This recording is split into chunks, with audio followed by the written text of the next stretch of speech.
आखिरी के जो 4-5 महीने बचे हैं नीट में, उसमें 5 डिजिट रैंक से यानी कि 4-5 लाख रैंक आ रही है, वहाँ से 3 डिजिट रैंक में ट्रांजिशन कैसे करें? पॉसिबल है, पॉसिबल तो है, पहले भी मैंने कहा है पॉसिबल तो है, कुछ चीज़ें भुलानी पड़ेंगी, बट पॉसिबिलिटीज़ में स्टेजेस ऑफ प्रिपरेशन होते हैं। डिपेंडिंग ऑन आप कौन से स्टेज पे हो प्रिपरेशन के, ये डिसाइड करेगा कि आप एक्चुअली में क्या 3 डिजिट रैंक पे आ पाओगे, क्योंकि हर स्टेज थोड़ा सा टाइम भी लेता है, राइट? तो अभी आपके पास गुड थिंग टाइम है, और आई थिंक थोड़ी सी ख़राब बात जो बच्चे क्योंकि मैनेज नहीं कर पाते, टाइम वेस्ट करने को नहीं है। तो सबसे पहले आप कौन से स्टेज में हो? पहली स्टेज होती है कि आप लेक्चर सुनना तैयार कर चुके हो, यानी कि आप में थोड़ी सी एक सेंस ऑफ रिस्पॉन्सिबिलिटी है, ठीक है? आप जानते हो कि हाँ मुझे पढ़ना पड़ेगा, आपने पढ़ना चालू कर दिया है, आप लेक्चर देख रहे हो, बट आप लेक्चर देख के छोड़ देते हो कि हाँ पढ़ दिया मैंने, याद हो गया, शायद किताब में नोट डाउन कर लिया थोड़ा सा, है ना, बट नोट्स नहीं बनाए। नेक्स्ट लेवल आता है जब आप नोट्स बनाना चालू करते हो। ये जो स्टेज होती है ना, यहाँ बच्चा थोड़ा सीरियसली लेने लगता है, और जब बच्चा एक्चुअली में डरना चालू करता है ना कि अरे यार मैं क्या करूँ, मैं क्या करूँ, जब आखिरी का टाइम आता है ना, जब बच्चे को एक्चुअली लगता है 3 महीने में 2 महीने में यार तो करना पड़ेगा वरना तो आई एम डन और डेड, तब बच्चा यहाँ पे पहुँचते हैं। अधिकतर बच्चे तब यहाँ पे पहुँचते हैं। सोचो तुम्हारे कॉम्पिटिशन में क्या हो रहा है ना।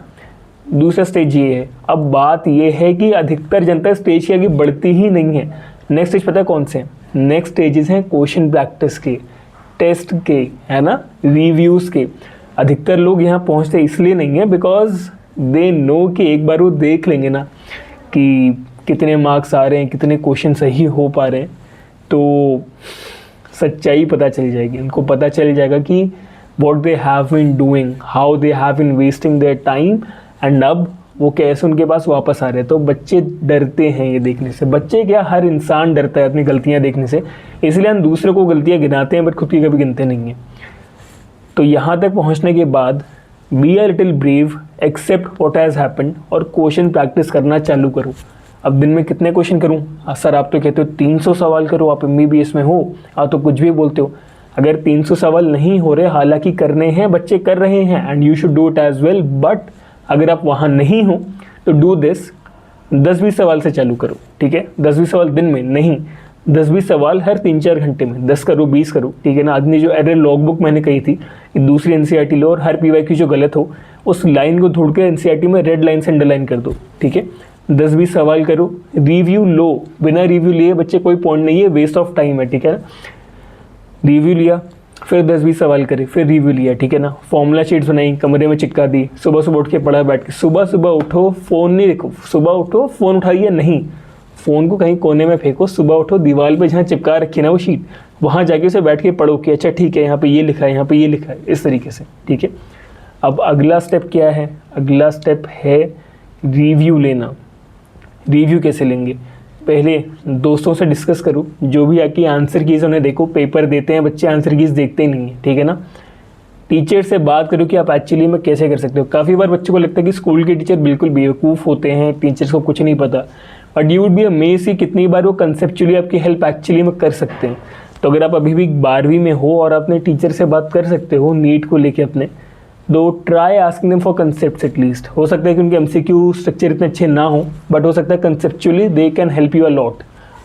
नेक्स्ट स्टेप है टेस्टिंग, और बिना टेस्ट के बच्चे कभी किसी ने नीट में टॉप तो चलो क्लियर भी नहीं किया है, ठीक है। You need to know where you stand and how to do that. कोई ढंग की टेस्ट सीरीज चूज करो, रैंडमली नहीं कि कोई भी टेस्ट सीरीज देख ली, है ना। इतनी सारी एक तो मार्केट में निकल गई है, सबने धंधा बना रखा है। बट अगर आपको लगता है कि पैसे नहीं देने, तो मैं वेबसाइट का लिंक दे रहा हूँ, वहाँ पे फ्री में टेस्ट हैं OMR के साथ, जाओ फ्री में डाउनलोड कर लो, ठीक है ना। वहाँ पे जाके देखो कि आप कितना अच्छा कर रहे हो। तो पहले FST से चालू करो, give a full syllabus test. Once you give it, ठीक है, देखो कि इतने मार्क्स हैं, सबसे वीकेस्ट पार्ट्स कौन से थे, ठीक है ना, कि मैकेनिक्स में सबसे ज़्यादा मार्क्स कटे हैं, इलेक्ट्रोस्टैटिक्स में कटे हैं, ऑप्टिक्स में गए हैं सबसे ज़्यादा, ठीक है। वहाँ से आपको आपका स्टैंडिंग प्रॉपरली पता चल जाएगी कि आप एक्चुअली में कहाँ पर खड़े हो। नेक्स्ट थिंग, DPPs करो। तो उसे DPPs में क्या मैं चैप्टर वाइज करूँ? नहीं।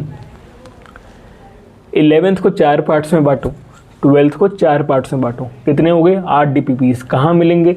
वेबसाइट में फ्री में अवेलेबल हैं, जाओ टेस्ट को डाउनलोड कर लो, ठीक है। अब यहाँ से चालू करो, 11th का पेपर दो, ठीक है ना। पेपर दे के रिवाइज़ करो, ठीक है। 12th का पेपर दो, रिवाइज़ करो। इसके बाद एक 11th का फुल सिलेबस टेस्ट दो, खाली 11th का, 12th का नहीं। फिर एक 12th का फुल सिलेबस टेस्ट दो। इतना करने के बाद रिव्यूज़ के साथ आपको पता होना चाहिए कि एरर लॉगबुक भरती ही रहनी चाहिए।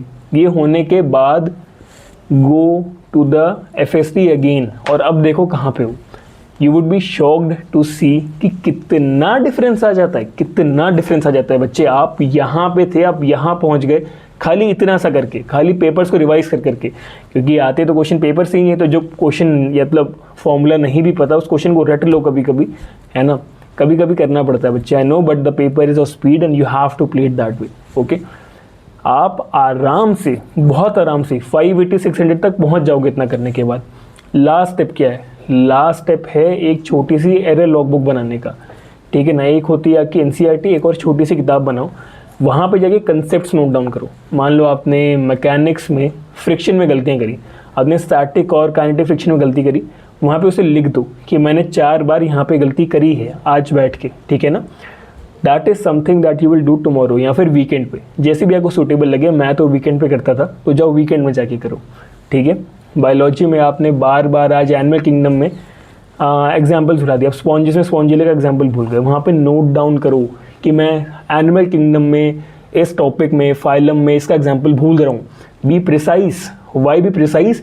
जैसे सर्जरी में होता नहीं है, मैं वैसे सर्जरी करते हो आप कभी पोस्टिंग में जाके देखते हो, जब आप you have to be precise way you cut, गलत आर्टरी कट हो गई तो पेशेंट गया तो उसी तरीके से be precise with your mistakes, आपको पता होनी चाहिए, बल्क में नहीं, प्रिसिशन के साथ देखो। जब इतना कर चुके हो then precision is a must, कि कहाँ एग्जैक्टली गलती हो रही है। इस तरीके से करोगे तो फिर मार्क्स ड्रास्टिकली इंप्रूव होंगे, बिकॉज आप माइक्रो मिस्टेक्स को ठीक कर रहे हो।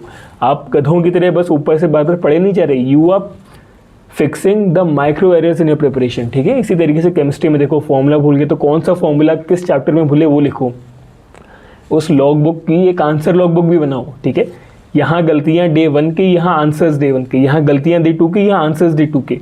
इस तरीके से पढ़ोगे तो मेमोरी में भी रहेगा, ठीक है। अब इसके अलावा अगर आप जानना चाहते हो कि बायोलॉजी कैसे करूं मैं, जल्दी जल्दी किस तरीके से करूं, तो मैंने एक सीरीज चला रखी है जब मैंने बायोलॉजी के लिए हर चैप्टर में किस तरीके से कितनी PYQs करने हैं, क्या ट्रिक्स लगानी है, सब कुछ बता रखा है। 2 हफ्ते में 20 दिन में अराउंड आप आराम से 300 क्रॉस कर सकते हो। इन बच्चों को लग रहा है नहीं कर पाए, उनको मैं ऐसे बच्चों से मिलाऊंगा जिन्होंने ये ऑलरेडी कर लिया है। Dedication is the only thing that you need, ठीक है। तो उसका मैं आपको बता देता हूँ, यूट्यूब पर अवेलेबल है, वहाँ जाके देख लो उसे।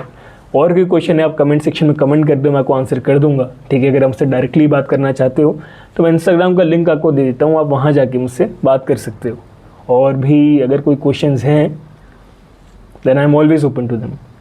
Thank you very much, have a great day.